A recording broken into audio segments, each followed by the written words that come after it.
Good afternoon, everyone. Thank you so much for joining us today. We're excited to have you. We have a great 30 minutes lined up for you. A reminder before we get started, this is being recorded and will be made available on our community site later this afternoon. If you have any questions for today's speaker, please drop them in the chat box and we'll get to them at the end. Today is brought to you by our great members, Deliver Media.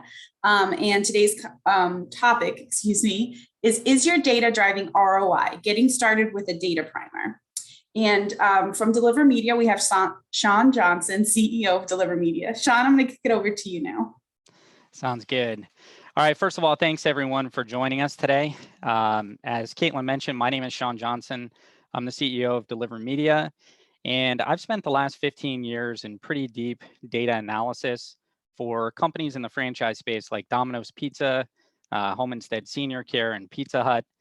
I've spent the last 5 years of my career in applied predictive analytics, specifically in applying predictive analytics to marketing campaigns. A little on my company, Deliver Media partners with brands that are looking to build something proprietary with their data. So we partner with brands typically in the QSR, senior care, and home services space to build a brand-specific data warehouse that becomes intellectual property of the brand. And today, what we're going to do is kind of tackle the big topic of positioning your data to drive return on investment. It is a big topic. It's a 30-minute webinar. So we're going to cover some of it from a bird's eye view, but we do feel like there's good actionable intelligence that you'll take from this today. All right, so, first of all, everyone on this webinar is acutely aware that the world of data is evolving rapidly. In our opinion, two different things are happening at the same time, and they conflict. Data is becoming more important to brands like yours and marketing companies like mine. It's more important than ever to understand who customers are, how they're interacting and transacting with our business, and then kind of what makes them tick. All that being said, what's also happening at the same time is our ability to access that data is constricting. So consumer data privacy is huge right now, and the pressure is already being felt by companies like Apple and Google that are making sweeping changes that really affect our ability to access PII, or personally identifiable information, online. Now, a lot of the data points like third-party cookies or location-based tracking online and offline are leveraged to really drive the artificial intelligence that propels our marketing campaigns online. So with those data points constricting and our access being limited, it's more important than ever to invest in our data evolution as a brand, right? So data is becoming more important, it's becoming harder to access. Our hypothesis here is that by investing in a brand-specific data warehouse, you can actually separate your understanding of consumers and customer behavior from marketing services, and really develop something that becomes a significant competitive advantage. Companies like Domino's Pizza have done a really great job with this. So today what we'll cover is kind of a how-to from a bird's eye view, specifically how you can start to think about building a proprietary data warehouse, some of the steps that you can take to do so, some of the impact that you can have on your business. Before we dig into specific data steps, it's important to go through the exercise of defining your business priorities. So anytime we partner with a new brand, before we take the first step, we need to have a clear understanding of what that brand is trying to accomplish. So whether you're partnering with a vendor or building a data warehouse in-house, it's important to sit down with everyone involved and kind of paint a clear picture of what point B looks like, and specifically discussing what the opportunities and challenges are as you see them currently in your business. So are you looking to win new customers, right? We all are, but do you have a product or service that you've launched that appeals to a new market? Do you have an attrition issue, right? Delivery QSRs were severely disrupted by order aggregators like Uber Eats or DoorDash or Grubhub. There's been obvious attrition in certain verticals over the course of the pandemic. If any of that applies to you, right, stopping attrition should be one of those priorities. Do you have an opportunity to win back customers that you previously lost? Do you have an enhanced value proposition or a new product or service? Are you one of the many brands that is having a hard time hiring and retaining qualified help? So you need to focus on specific business segments that are still easy to handle. To play out the QSR example again, carry out, carside delivery, and lunch. So really, again, defining what your priorities are is step number one. Mechanically, building a data warehouse involves the same steps for the most part in the same cadence, but this way you're really painting a clear picture of what you're trying to accomplish. So once we've done that, the next step is taking stock of the data that we have available to us. If you're one of the many brands that has a point of sale system or a CRM that collects customer data and transactional data, you're light years ahead of the game. And that's a fact. What you're collecting there is first party and zero party data. First party data is data on how specific customers and leads are interacting and transacting with your business. Zero party data is data that they offer up voluntarily. The most common example of this is communication preference, right? I prefer email communication as opposed to phone calls.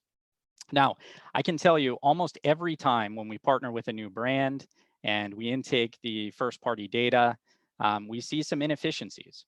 So it's really important if you've made that investment in the point of sale or the CRM, that you're compelling employees at the local level to acquire personally identifiable information and keep really accurate records. Specific to building a data warehouse, it's important to have physical street address attached to each customer record. Next, we have second party data, and it's not widely used, but if you don't have complete or robust first party data, there are exchanges that you can go to and find companies that maybe play in the same sandbox as you, but don't necessarily compete. And a lot of times they're willing to form partnerships with you to kind of exchange data back and forth, or even sell their first party data. And then finally, and what we're going to focus on most today is third party data. And the definition of third party data is, data that's collected on consumers that explains who they are, right? Behavioral, demographic, and psychographic data. Okay, so let's say you're one of the brands that does have first party data. You can immediately gain actionable intelligence. Okay, so we've set our business priorities as we see them today. A data scientist can take a historical view of your transactional data and then predict the probability of being successful with each one of these initiatives, right? So they can actually assign a probability score to all of my business priorities. And what does that do for me, right? Does that mean that because winning more new customers scores on the lower side, I'm going to abandon all acquisition initiatives? It does not. Okay, it simply means as you're building a data warehouse, you're going to focus on the components, right, that present the highest degree of return on investment, or the probability of getting return on investment. So in this particular case, as I'm approaching predictive analytics and marketing targeting, I'm focusing on the elements that help me win back customers previously lost, right? Helping to kind of pluck the lowest hanging fruit. Okay, so we've worked with our first party data. Now let's really peel back the onion of third party data. I would venture a guess that everyone on this webinar has accessed third party data at some point during their careers. Savvy CMOs and VPs of marketing have been building customer profiles and building prospect lists for one-to-one targeting through email and direct mail for decades. The way that third-party data comes about is you have data aggregators, a handful of which are really reputable, like Experian or Axiom or Infogroup. And what they do is they have a consumer resident list. So a list of all the consumers in the country and where they reside. They then acquire data points about purchasing behavior, intent, demographic and psychographic traits, and they aggregate all of that data. So basically they append those traits and those data points to that consumer resident list. And what you're left with is a really actionable file. At Deliver Media, we license the Info Group National Consumer Database. So we've got every consumer in the country and up to 700 demographic and psychographic traits on each. And so why is third-party data so important? It's been around for a long time. What makes it so important right now? Well, again, going back to the very beginning, data is becoming more important, not less important, and our ability to kind of cheat, right, with artificial intelligence and online tracking is going away as consumer privacy pressures only increase. So third-party data enables us to understand who our customers are and kind of separate data analytics from marketing services. If you have first-party data and invest in third-party data, a data scientist can create powerful, actionable insights right away. So with first-party data, you know what your customers are doing, specific to your business. With third-party data, you understand what everyone else in the world knows about your customers. And a data scientist can combine that info to help you make accelerated, prioritized decisions on initiatives like generating targeted revenue growth. Again, growing segments of your business where you can still grow. Driving marketing KPIs like conversion rates and return on investment. Driving competitive advantage. By understanding more about who your customers are, you can identify segments of the market that gravitate towards your brand compared to the competitors. And once you identify that, you can unlock a world of prospects, or at least the right prospects to target with marketing. And then finally, local hyper-personal content. So basically, data analytics will allow you, when you speak to prospects, to really have that communication be in the right language.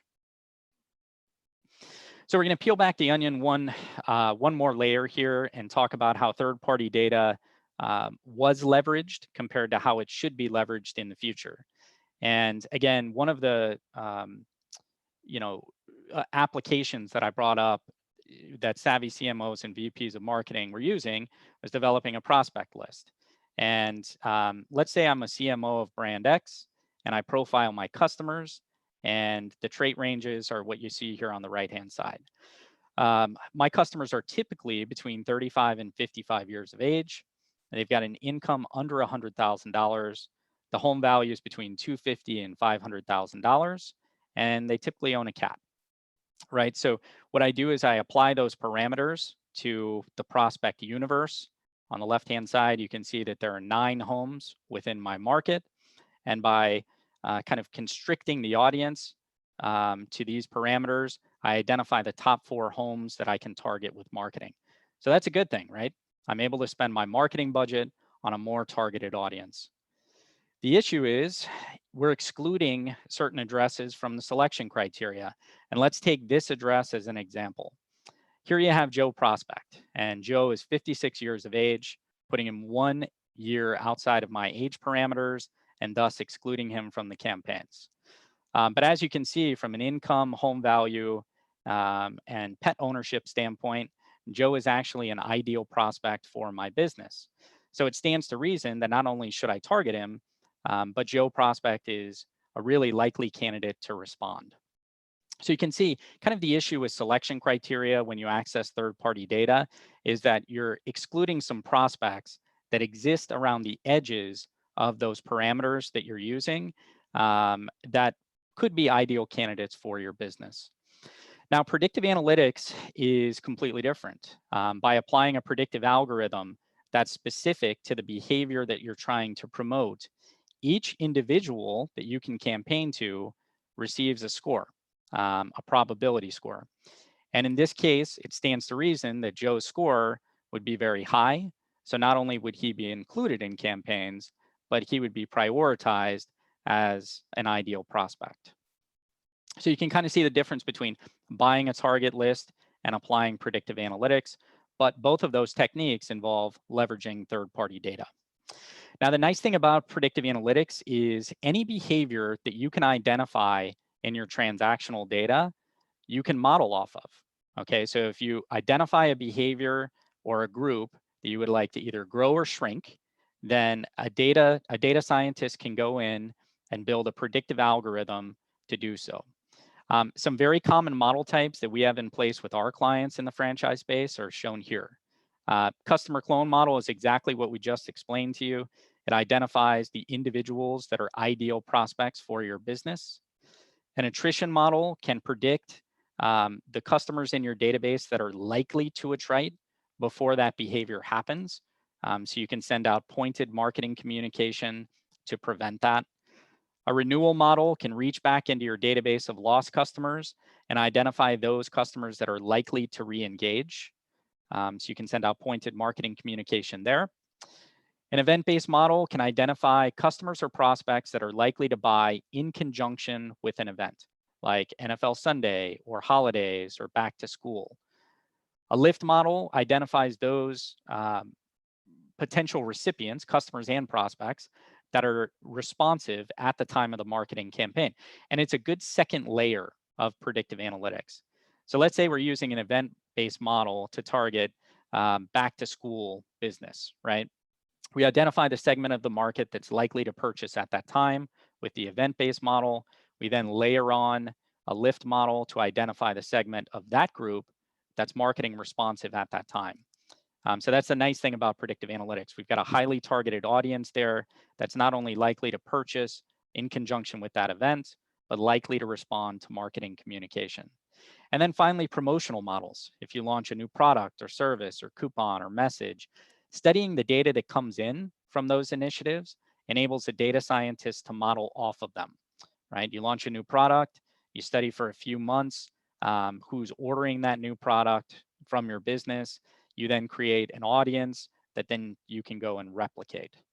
So as you can see, kind of the benefit of predictive analytics compared to channel-specific artificial intelligence is you really empower your brand to target the people that align with your very specific business priorities. So I want to show you how all this comes together, okay? And here you've got an example of a Domino's Pizza franchisee who has 34 stores in the Seattle market. Domino's Pizza is our largest account. We intake customer transactional data weekly, and they have over 100 active predictive algorithms that act on that data every single week. This particular store is in Seattle. So when order aggregators kind of burst onto the scenes, Uber Eats and Grubhub and DoorDash, his competitive landscape exploded. So Seattle is full of early adopters, and that impact was immediate and immense. So this particular franchisee was faced with trying to combat that with traditional mass marketing that had low, unpredictable return on investment. And he came to our company and asked for help. So the first step that we took, as you can see in the bottom left-hand corner of the screen, is we identified the business priorities. This particular franchisee wanted to stop the bleeding and prevent future customer loss. He wanted to win back any past customers that were likely to re-engage. He wanted to focus on increasing customer spend and revenue to focus on customer lifetime value. And then finally, he wanted to ensure that every dollar he put in netted significant return. So the process that we took is on the right-hand side. And it's basically what I've outlined over the course of the presentation. We started with customer behavior. So we pulled in the point of sale data from each of these 34 stores. We then appended third-party data, the demographic and psychographic traits that we have in that national consumer database. And that empowered our data scientists to go through a critical learning process. That involved identifying people that fell into one of four buckets. First, customers that left. We diagnosed why that behavior happened in the first place. So by studying those customers individually and the behaviors specific to each customer that occurred prior to that attrition event, we were able to identify what those triggers were. Second, we categorized, sorry, this is in the way. Here we go. We categorized customers most likely to repurchase. So we analyzed the database of lost customers and identified those likely to re-engage. We then identified customers most likely to increase their spend, so we could focus part of the campaign on customer lifetime value. And then finally, we determined the customer is likely to move to a competitor before that behavior happened. So those 4 buckets really charted the course for 4 different predictive algorithms that we applied to a single campaign. And you can see the results on the bottom right-hand side of the screen. So we launched a hyper-targeted, prioritized marketing campaign. Specifically, we softened the market with Facebook and then followed up with a pointed direct mail communication. And you can see that it had a tremendous impact. We, over 28 days, generated 923% return on investment. We had a 26.24% incremental response rate. So that's the response of the campaign audience compared to a control group. And then most importantly, we generated over those 28 days, a revenue increase of $134,000, right? So instead of executing mass marketing with low, unpredictable return on investment, we aligned the marketing initiatives with the business priorities and generated some immediate and lasting impact. Okay, so we've kind of covered the resources that you need to build a data warehouse and some of the benefits of doing so. There's one more element, and this may be the most important element of or benefit to building a data warehouse, and that's cracking the code on the attribution holy grail. So a lot of times I have conversations about one-to-one attribution or last touch attribution. And really, it's necessary to have that data warehouse to really get clear answers that aren't channel specific. So by building a data warehouse and storing your point of sale data and third-party data, your predictive analytics infrastructure in that data warehouse, you also have access to all of your campaign files, the target audiences that you're marketing to across channels. You can then match that back up with data in your point of sale system, customers that are placing orders, and create that one-to-one link. So here's an example of how that happens and kind of how all of it comes together. Let's say you're launching a connected TV campaign. Traditionally, what you would do is you'd produce your 15 and 30-second ads, and then you would connect with a reputable vendor who's accessing a DMP for the audience and a DSP for the campaigns. Now, in this case, you've built a proprietary data warehouse and you're controlling the targeting. So what you do is you combine your first and third party data, and then you're leveraging data science to create the predictive analytics that align with your very specific business priorities. That's step number 2. And then you deliver, along with those ads, your 15 and 30-second videos, you deliver the target prospect list that aligns with those priorities. So now that same reputable connected TV vendor is taking your prospect list along with your ads and executing connected TV. So step number 4 is you're collecting data at the time of the order in the point of sale or CRM. And then all of this enables step number 5 to get true one-to-one attribution on connected TV. You're able to understand the list of individuals that you targeted compared with the list of individuals that placed an order. And that's something that really gives you an enhanced understanding of your customers and the channel itself. So again, it's a 30-minute webinar, so I'm speeding through some pretty big topics here. Some of you may be sitting here thinking that you don't necessarily have the resources that you need to build a data warehouse similar to Domino's and Home Instead Senior Care. My communication to you would be the data that you have today is the data that you need to get started. Really taking stock of where you are on that data evolutionary curve, and then either hiring or enlisting or partnering with a vendor to get a really qualified team to help you get all the way to point B. Making that decision is really important. And there are ways to build and collect first-party data. I will admit that if you don't have the point of sale or the CRM, it's a very important resource. And if you don't have that, there are limited techniques that you can use to gain statistically relevant first-party data. But it's just important to take the step. Consumer privacy is constraints are only growing. So taking that first step to take ownership of where you are on that evolutionary curve and progress is the most important thing you can do with respect to marketing targeting. So I think we still have some time for questions. Caitlin, I'll turn it over to you. Yes, we do. Perfect. So we had one come in from Richard. For winning back customers, do you take into account customer lifetime and or revenue value versus simply a percentage of win back? Really a good question. So the simple answer is yes. And that's basically anything that you can identify in the transactional data, you can model off of. So let's say, you've got 10,000 customers that you've lost over a period of time, but you don't have the budget to market to all 10,000 of them.